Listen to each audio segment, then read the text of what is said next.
Joe Mazzulla is with us now. And, Joe, you'll be happy to know that Scott Zolak is in the studio today. Hi, Joe. Hey, what's up, man? Were you bummed out last week? Sorry about that.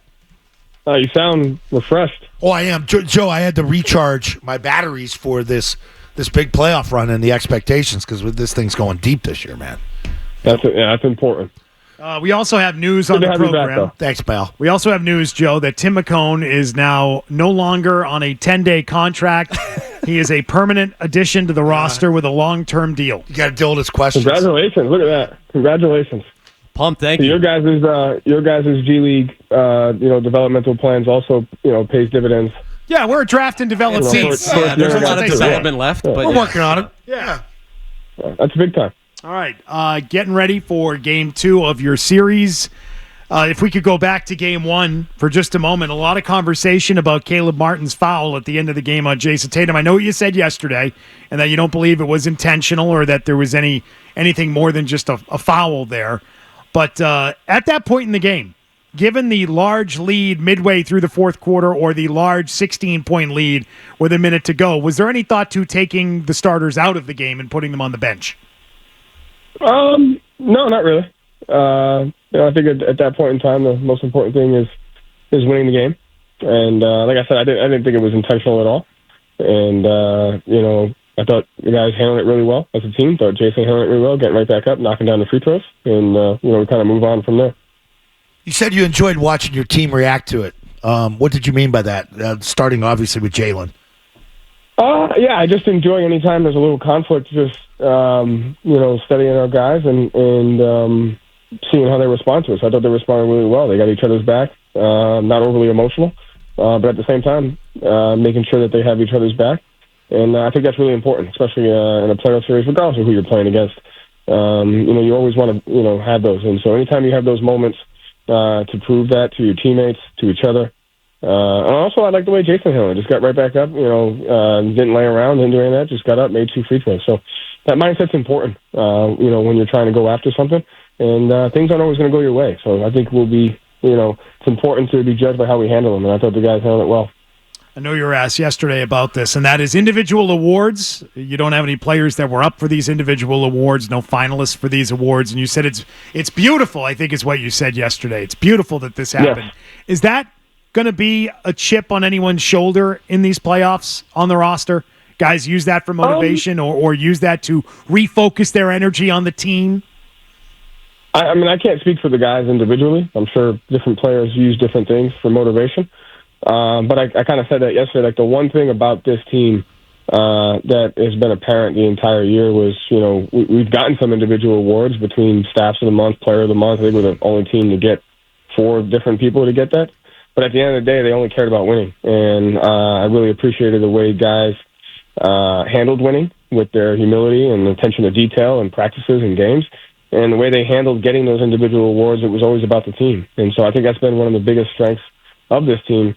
Is even over the course of some of those, nothing's gone in the way of winning, nothing's gone in the way of getting better, and you just got to fight to be able to keep that mindset. So that's kind of the team approach, but I can't speak for every individual. I'm sure each guy kind of gets motivated differently. How do you deal with the team expectations for the postseason after you win the conference by 14 games?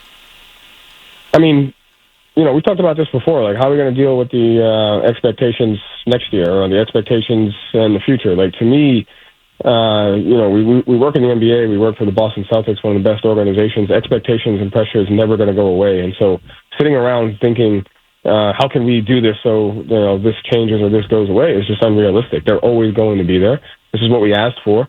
When you're kids and when you grow up wanting to be in the NBA, wanting to be a part of a great organization, that's what you get. That's what comes with the territory and the responsibility of trying to win. And so we don't really talk about it because this is what we asked for. And at the end of the day, you got to go out every day and do your job.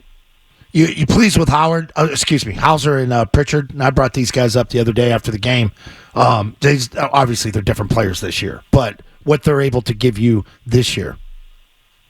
Yeah, I mean, listen, like the beginning of the year, I believed in those guys from day one. I was grateful enough to coach them in summer league and knew what they were about as individuals, and they just continue to get better over those 3 years.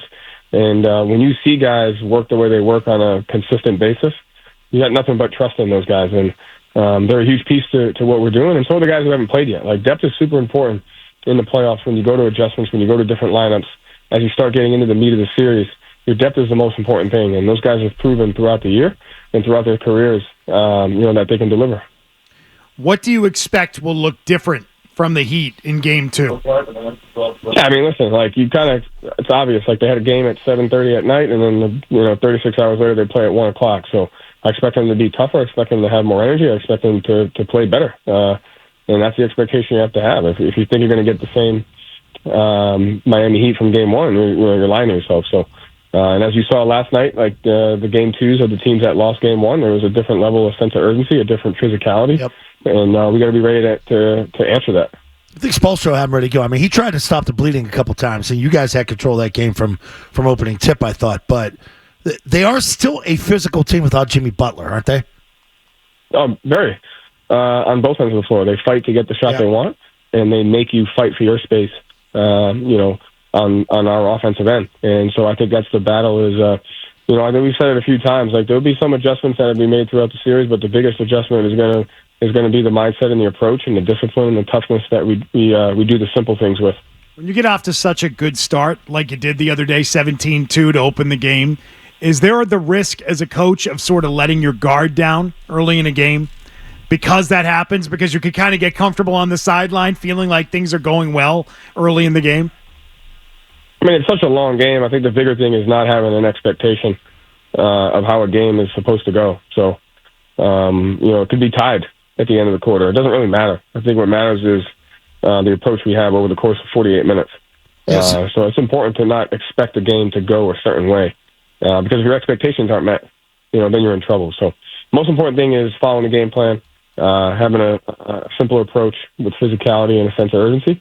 And then every game in the playoffs takes on a life of its own. And so what won last game, some of those things are important tonight, but it may require a different level of execution, a different level of intensity. So you just got to be ready to give each playoff game what it needs.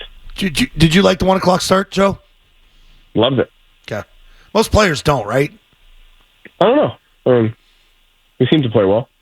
Oh, you play great. It's interesting. I like the 1 o'clock game though. It was fun. I think a lot of leagues, a lot of players personally take it as like the time slot. Like, oh, we didn't get the prime spot, And I heard Wick say something. Hey, we play at 1 o'clock. That's what we got to do. Like, as an owner, you probably want the the night game, right? I mean, I don't know what prime slots are. I could care less. Just tell me when the jump ball is. How about your routine on game day? Does it change at all now that it's the playoffs, or is it the same thing? Same old Joe. It's the exact same. Yeah, the exact same. You actually have more time in the playoffs than you do in the regular season. Why is that? Well, because you're playing the same opponent. A little bit less travel. Yeah. A little bit less travel. So it's much more isolated. So you have a little bit more time. It's not like the rat race of 5 and 6 nights and back-to-backs and long flights. So it's really, how do you find the balance of making sure you're well prepared but not overdoing it throughout the course of a series, You should have came in then, Joe, if you had all this time. Yeah, if you're just kicking back. Well, I'm saving all my vacation days, for after. So. Serious question here regarding great celebratory day and night for Mike Gorman. Yeah, that was awesome. Your take on Mike and what he's meant to the Celtics, and you've been around him for a while. No, I thought that was great. They even showed him in Game 1 and got the same, the same reaction, the same applause. So I've got to know Mike back when he was traveling, and I kind of walked back there, and he'd give me some wisdom, some tidbits. But he's been the voice, and how he carries himself is just what it means to really be a Celtic. And I think what's cool about him is he's been around and he's seen so many teams. He's seen so many successful teams. He's seen teams not so successful. He's seen great coaches, great players. So he's got really good insight and experience onto kind of what success looks like over the course of Celtics history and how each of those Celtics teams has been different. So I think it's really cool that he has those experiences. All right, Joe. Well, we're looking forward to another game. I mean, it has been a while since playing on Sunday. I hate the extra day off. My God. Would one day? I prefer 1 day in between. Yeah, I feel like 1 day would be enough. Yeah. Maybe the extra day always when traveling, and then, when you're in a city, you just need a day off in between. But you know how it is. Yeah, but I'm excited game day's here. I think it'll be a tough game, but I'm excited. I think the guys have had a great couple of days of practice, so we'll see. All right. Good luck tonight, Joe. All right, buddy. Good to see you guys. See you, man. All right. If you like that clip, check out more videos from Zolak and Bertrand here. For more Celtics analysis and opinion, hit this playlist. And for all the latest from the Sports Hub, download the app at 985thesportshub.com.